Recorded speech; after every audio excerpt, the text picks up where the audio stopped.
감사합니다.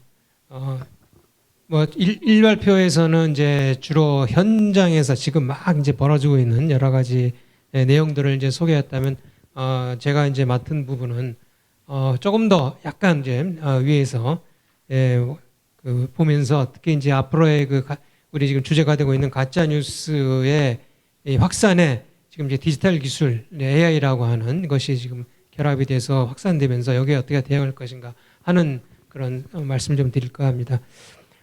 지금 우리 시대를 간단하게 말씀을 드린다면 정보는 많고 그 대신 우리가 전통적인 언론의 이용은 감소하는 그런 시기를 특징적으로 제가 여러분들에게 말씀드리고자 합니다.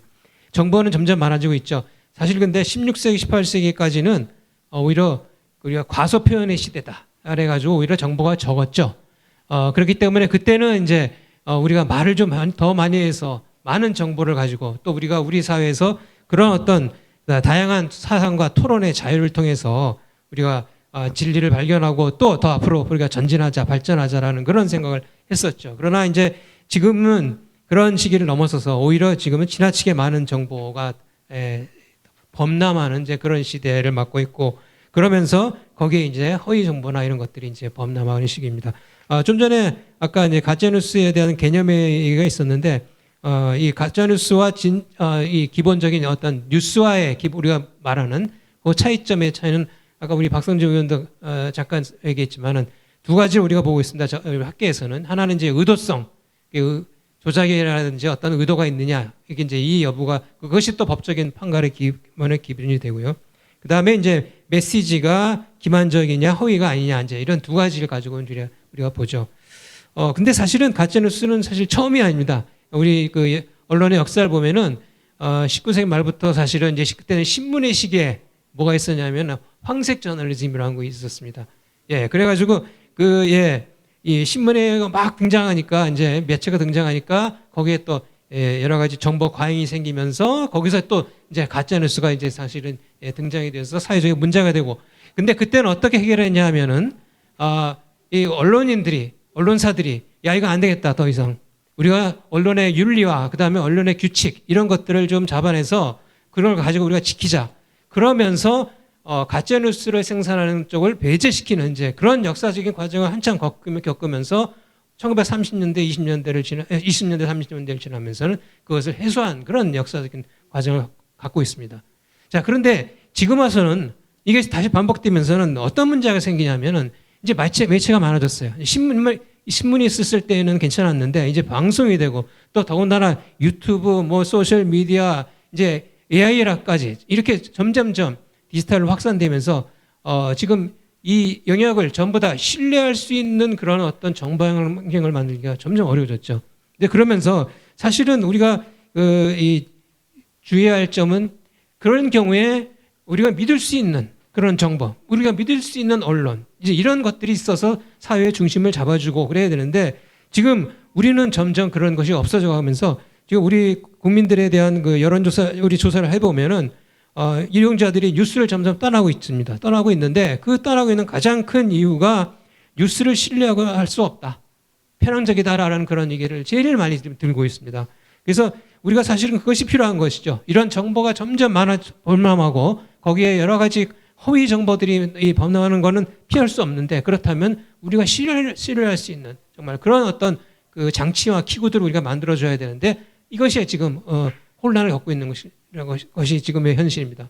근데 저는 이것도 아까 황색 저널리즘이 일종의 정화되고 그렇게 해서 언론의 어떤 규칙이나 저널리즘의 규칙이 만들어지는 것처럼 시기적으로 흐른다면 우리가 그것도 만들 수 있다고 생각합니다. 우리가 그것을 만들어내는 것이 중요하다. 당장 어떤 가짜뉴스에 대항하고 이런 것들도 한편으로 가야 되겠지만 이제 중장기적으로는 우리가 그런 어떤 환경을 만드는 것이 중요하다고 생각이 듭니다. 가짜뉴스를 얘기하는데 이제 이런 본질을 보면은 결국은 우리가 심지어 이제 여러분들 잘 아시는 유발 하라리 같은 사람은 이미 우리가 사실은 인간의 역사를 보면서 처음부터 인간이 사회생활을 하면서 이 호모사피언스는 아예 탈진실종이다라고까지 얘기합니다. 그러니까 사회를 구성해서 거기서 이 사회에서 생존하기 위해서 거기에 속한 그런 구성원들은 허구의 얘기를 만들어내고 그러면서 그런 그 자신의 어떤 이익을 확보하려고 하는 것이 이미 인류 초기부터 있었다라고 얘기를 하죠. 그래서 그것을 우리 인간은 언제나 탈진실의 시대에 살아왔다라고 얘기를 합니다. 그리고 이제 여러분들 잘 아시는 프랜시스 후쿠야마 같은 사람은 이제 아까 우리 최성석 교수님께서도 탈사실 포스트 팩트 시대라고 얘기했는데 바로 이런 어떤 이 모든 권위 있는 정보 출처라든지 이런 것들이 의심받고 또 모호한 그런 출처를 갖고 있는 것과 반대되는 사실에 의해서 도전받는 세계가 그렇게 낳고 있다라고 하는 것은 지금 우리가 역시 이것도 우리 인류 역사와 계속 각져왔기 때문에 결국은 우리가 그것에 대해 대응을 해야 된다라고 말을 하고 있는 것입니다. 그런데 이런 어떤 가짜뉴스가 생기는 가장 큰 것은 아무래도 그 사회에서 어떤 사회 분열을 이제 일으키면서 또 어떤 민주주의를 위협하려고 하는 그런 어떤 세력들이 있고 그런 세력 과정으로부터 이익을 얻으려고 하는 그런 진영들이 있기 때문이죠. 그런데 이런 어떤 가짜뉴스를 퍼뜨리는 쪽의 입장이라는 것은 보면은 이 계속 정보를 거짓 정보를 이제 거짓말을 갖다 내면서 그 거짓말을 갖다가 처음에는 다른 사람들도 이건 거짓말인데 이제 이거 좀 의심스럽고 저거 믿을 수 있을까라고 하지만 그것을 계속하게 되면은 모든 사람들이 진실로 받아들이게 된다고 하는데 그러면서 예컨대 우리가 너무나 잘 아는 이 어떤 대중조작의 달인이라고 했었던 나치의 어떤 게벨스 같은 사람은 선전은 지식인을 대상으로 하는 것이 아니다. 어디까지나 대중을 대상으로 하는 것이다. 그래서 대중을 대상으로 행사하고 그 대중에 기반하고 있는 이런 세계를 자신의 세계로 바꾸는 것, 그야말로 허구의 세계로 만드는 것이 이 가짜뉴스의 본질이다라고 얘기하고 있습니다. 그런데 이것은 지금에 와서도 역시 똑같이 반복된다고 생각이 들어요. 예컨대 우리가 한나 아렌트라고 전체주의 기원을 쓴 그 사람은 이 엄청난 거짓말을 하고 계속 반복하는 것이 가장 큰 목적은 뭐냐? 결국은 이러한 낱낱이 거짓된 그런 사실들이 하나의 맥락을 이루어서 실제 세계가 아니라 허구의 세계, 이걸 만들어가는 것이 가짜뉴스를 계속해서 반복해서 하는 것의 진정한 의미다. 그러면서 새로운, 그러니까 완전히 우리가 생각하고 있는 것과는 다른 어떤 실제를 만들어내는 것이 가짜뉴스의 본질이라고 얘기하겠습니다. 그렇기 때문에 가짜뉴스를 계속해서 반복하는 것이라고 하는데 이걸 가만히 보면은 지금 우리가 가짜뉴스가 반복되는 메커니즘에서 그대로 적용됩니다. 왜냐하면 우리가 지금 가만히 보시면은 어떤 매체가 일단 가짜뉴스를 이제 만들어내죠. 그러면 그걸 갖다가 이제 예컨대 여기 MBC가 계신데 MBC에서 어떤 사실이 어떤 뉴스를 갖다 낸다. 그러면 그걸 갖다가 이제 예컨대 김호준이 이제 계속 이전적인 성향이 비슷한 매체들이 계속 반복해야 되죠. 그러면은 그것이 이제 포털에서는 어떻게 됩니까? 하나의 묶음으로 이제 연결돼 가지고 노출 빈도가 늘어나요. 그럼 노출 빈도가 늘어나면 그것이 이제 주요 기사화 되죠.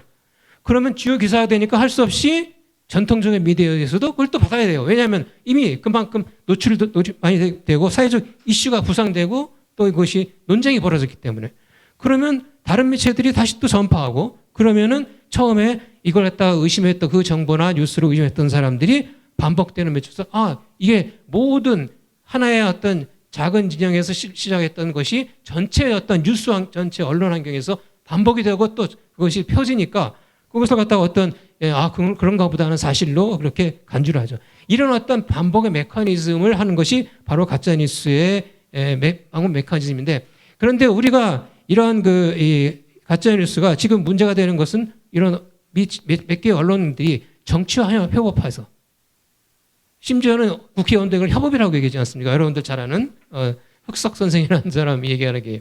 바로 그런데 이 협업이 이루어지면서 이제는 어떤 이 정권의 어떤 그 도구로서 그렇게 활용되는 그런 이제 양상으로 이용되는데 언론이 여기서 문제는 양비론이 각해가지고 이걸 갖다가 그냥 언론의 또 우리 문제는 저널리즘 준칙이라든지 이런 거에서는 또 어떤 A라는 사실에 대해서 B라는 사실이 있으면 같이 또 이렇게 동등하게 다뤄야 된다는 그런 준칙이 있기 때문에 그러면 양비론이 되는 거예요. 그러다 보니까 그 거짓 정보조차도 이렇게 보도가 되고 널리 알려지게 되는 그런 메커니즘을 갖고 있다. 게다가 또 사실보다도 또 정의를 보도한다라고 이렇게 주장하는 그런 그 언론인들이 이제 생기면서 우리는 이제 사실보다 정의로운 보도에 관심 있다. 이 말은 2017년에 국정감사에서 그 언론련 출신의 그런 그 당시에 KBS의 인사였는데 한 말입니다. 자기들이 이제 내가 생각하는 이 정의가 우리가 많은 사람들이 알아야 될 정의다. 그렇기 때문에 정의로운 보도에 관심이 있다라고까지 아주 노골적으로 얘기하는 상황이 되는 것이죠. 그런데 이제 지금 또 거기에다가 이제 우리가 상황을 좀 더 심각하게 봐야 될 것은 바로 이제는 이것이 국경을 넘어서서 이제 전개되고 있다는 것입니다. 이제는 그야말로 우리가 전 세계가 지금 같은 국경을 넘어서서 왜 소셜 미디어나 인터넷이나 이런 것에 의해서 그야말로 하나의 전쟁의 일환으로서 이 정보, 뉴스 이런 것들이 이제 이용되는 그런 상황이라는 것이에요. 그래서 지금은 총알과 폭탄이 아니라 비트 그리고 바이트 우리가 이런 것을 통한 그야말로 전쟁이 벌어지고 있는 것을 그래서 우리는 이것을 하이브리드 전쟁 혹은 하이브리드 위협 또 인지전 이렇게까지 지금은 얘기하고 있습니다. 사실 지금 벌어지고 있는 지금 러시아와 우크라이나 그다음에 지금 이스라엘과 하마스 이런 전쟁들이 전부 다 지금 이런 그 하이브리드 전쟁으로 지금 전개되고 있는 것은 여러분들이 잘 아실 것입니다. 그것을 우리는 이제 하나의 세계적인 흐름으로 이렇게 우리가 생각을 해서 이제 받아들여서 지금 이것을 갖다가 샤프 파워다 이런 식으로 얘기를 하고 있고 중국은 그런 것을 아예 일찌감치 초안전이라고 해서 이제 진행을 했죠. 바로 지난달 여러분들 언론에서 보셨을 것입니다. 아마 중국의 업체가 이 국내 언론사로 위장한 웹사이트를 개설해서 기사 형식으로 콘텐츠를 국내에 무단 유통하는 그런 상황이 발견됐습니다. 이미 이제 이런 어떤 초안전 그리고 하이브리드 전쟁 이런 것들이 이미 한국에서도 이제 벌어지는 것이죠. 그것의 어떤 주체는 중국의 그런 정부와 관련됐다고 이제 우리는 믿고 있을 수밖에 없죠. 결국은 그러면서 이 국내 언론사와 유사하게 제작을 해서 이 포털로서 그렇게 마치 자신들이 한국의 어떤 디지털 뉴스의 어떤 사이트인 것처럼 그렇게 해가지고 지금 개입을 하고 있는 상황을 맡고 있죠. 자, 이런 상황에서 이것을 더욱더 가속화시키는 것이 이제 이런 그 AI 시대에 더 확대되면서 디지털 기술이 바로 이런 선전의 반복과 결합을 해서 가짜 뉴스의 위험은 예전과는 즉 아까 말씀드렸던 19세기 황색 신문과는 조금 그때와는 다른 양상을 보여주고 있는 것이죠. 잘 알다시피 이미 소셜 미디어라는 것은 인류 역사상 지금까지 볼 수 없었던 가장 커다란 뉴스 정보 유통 업체죠. 그죠? 우리가 지금 페이스북은 무려 25억 명이 지금 연결돼 있죠. 무려 25억 명의 구독자를 갖고 있는 그야말로 한 회사가 한 사이트가 이미 25억 명의 그런 뉴스를 이용하는 그런 그 이용자들을 확보하고 있는 업체입니다. 그러니 바로 이 신문의 어떤 예전에 다시 한번 말씀드렸던 19세기 신문의 그런 어떤 작은 그 구독자들을 대상으로 먹고는 완전히 차원이 다른 그런 양상을 갖고 있는데 바로 그런 것들을 이제 가능하게 하는 것이 디지털 기술에 있어서의 어떤 알고리즘 이런 것들이죠. 그러면서 제가 자세히 설명드리지는 않겠습니다만은 여러 가지 이제 확증 편향이라든지 필터 배분이라든지 이런 것들은 자료를 보시면 되겠습니다. 자, 그런데 문제는 이런 어떤 것이 상업적으로도 통용된다는 것이에요. 그냥 어떤 정치적인 어떤 사회적인 목적이 있는 것뿐만 아니라 상업적으로도 가능해서 그것을 갖다가 우리 학자들이 사이버 발칸화 이렇게까지 지금 설명을 하고 있는데 무슨 말이냐면 발칸화라는 말은 이제 발칸 반도의 여러 나라들이 서로 적대시하는 약소 국가들로 분열해서 서로 경제 전쟁도 하고 그러지 않습니까? 마찬가지로 사이버 상에서의 이런 극심한 분열 이런 것을 낳고 있는데 그것이 상업적으로도 경제적으로도 이익을 가져주기 때문에 이것이 결국 없어지지 않는다는 것이죠. 그래서 어떤 SNS에서 이 양극화를 선도하는 주동자들이 이제 대표 농객으로 이제 활동을 하고 그런 것들이 이제 자신의 어떤 마당에서 인정해주는 투쟁에서 유리한 고지를 차지하기 위해서 과격 발언의 강도를 높이고 또 그러다 보면은 그런 발언들이 상업적 가치가 높기 때문에 또 전통적인 미디어에 있어서 그걸 또 받아들이고 막 이런 어떤 순환이 되면서 이런 사이버 발칸화가 상업주의를 가져다 주고 상업주의 경제적인 가치를 가져다 주기 때문에 더욱 확산되는 그런 양상을 보여준다는 것이죠. 그리고 더욱더 이제 우리가 관심을 가져야 될 것은 그야말로 인공지능이 이제 드디어 우리가 누구나 이용할 수 있게끔 드디어 작년 11월에 챗 GPT라고 하는 그런 그 GPT 3.5 이상의 지금은 4.0까지 가져가면서 오면서 그야말로 누구나 다 이런 이제 정보를 이용하고 또 정보를 그야말로 조작할 수 있는 그런 환경을 너무나 쉽게 만들었어요. 그러면서 이 AI 기술이 드디어 이제 그 딥페이크라고 하는 지금 아마 여러분들도 한 10분만 봐보면 금방 그냥 그런 정보를 만들 수 있습니다.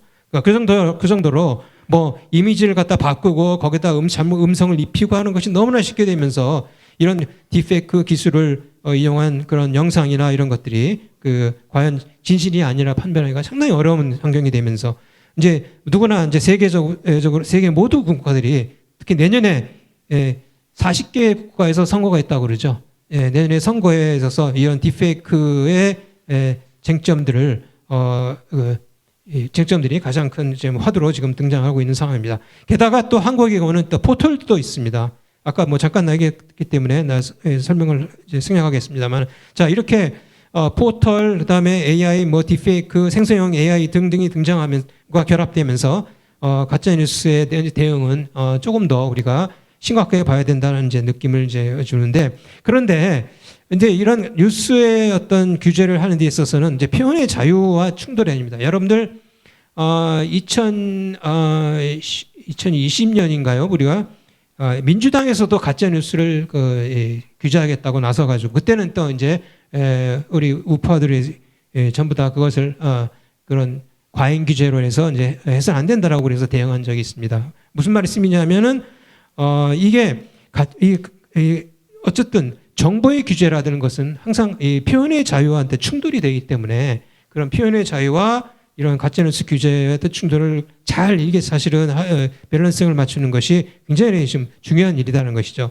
그러나 이제 그럼에도 불구하고 규제를 할 때는 적어도 두 개의 이제 규제 철학에서 우리가 하나 정도는 잘 우리가 채택을 해야 된다. 즉 자유주의적인 규제를 할 것이냐 아니면 권위주의적인 규제를 할 것인가. 이제 이것의 어떤 규제 철학을 우리는 분명히 갖고 있어야 된다고 생각이 듭니다. 권위주의적인 규제라는 것은 예컨대 중국이라든지 이런 뭐 러시아라든지 이런 데서 이제 하는 것처럼 주로 이제 그야말로 이제 검열하고 바로 직접적인 규제를 하는 것이죠. 그리고 뭐 더구나 중국 같은 경우는 자동 감시 시스템 이런 것들을 가지고 안면 인식을 가지고 이제 통제를 하는데 그런 어떤 그 규제를 할 것인가.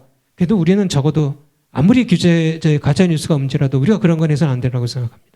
적어도 우리는 자유주의적인 규제를 우리가 지켜야 된다. 즉 표현의 자유를 보장하면서 우리가 어떤 시민과 언론사, 포털, 정보가 같이 책임성을 가지고 그렇게 함께하는 그런 방식을 택해야지 가짜 뉴스에 대해서 우리가 적어도 권위주의적인 그런 규제를 택해서 따라가서는 안 된다라고 생각합니다. 그런 면에서 저는 이제 우리는 발제에서 핵심이라고 할 수 있는데 그 다중 이해 관계자주의 거버넌스라고 해서 멀티 스테이크홀더리즘 거버넌스라고 합니다. 이건 뭐 제가 만들어낸 게 오래됐습니다. 사실은 이것은 34페이지의 그림에 있는데요.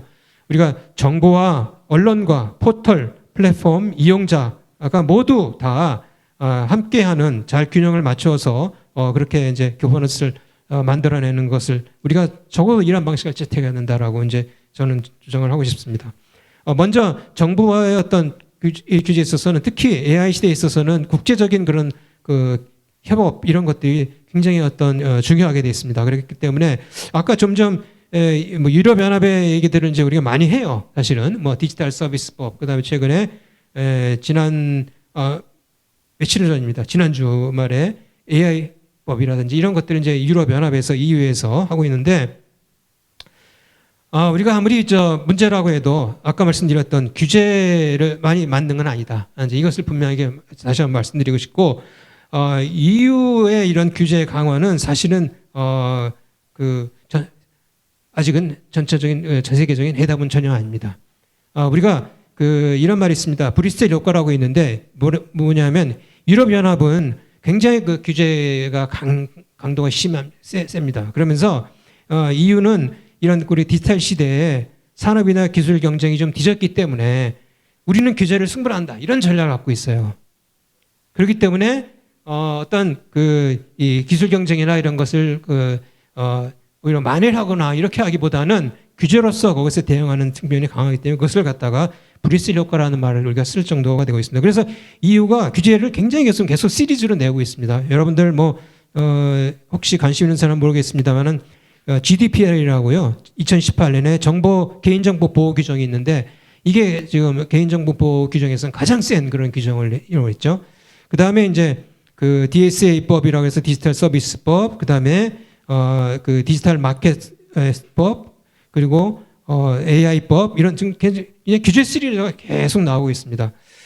사실 그렇기 때문에 이런 EU의 어떤 접근법에 너무 우리가 매달리면 안 된다. 그걸 잘 봐야 된다라는 생각이 들고 EU의 이런 접근법보다는 우리가 조금 더 미국이나 이런 국제적인 협력 부분에 있어서 이제 조금 더 그것을 투명하고 또 우리가 이 표현의 자유나 기술 발전을 저해하지 않으면서도 또 그것을 보도만 않으면서도 이런 대응할 수 있는 그런 여러 가지 방안들을 생각하는 그런 전략이 우리에게 굉장히 중요하다고 생각합니다. 그렇기 때문에 거기서는 이제 제가 미국의 AI 규제 행정명령도 이건 EU와 굉장히 다른 측면입니다. 이제 그런 것들을 하고 있고 또 우리는 이런 국제적인 협력에 같이 함께 하면서 이런 언론의 책임성이라든지 이런 것들도 함께 가야 된다고 생각합니다.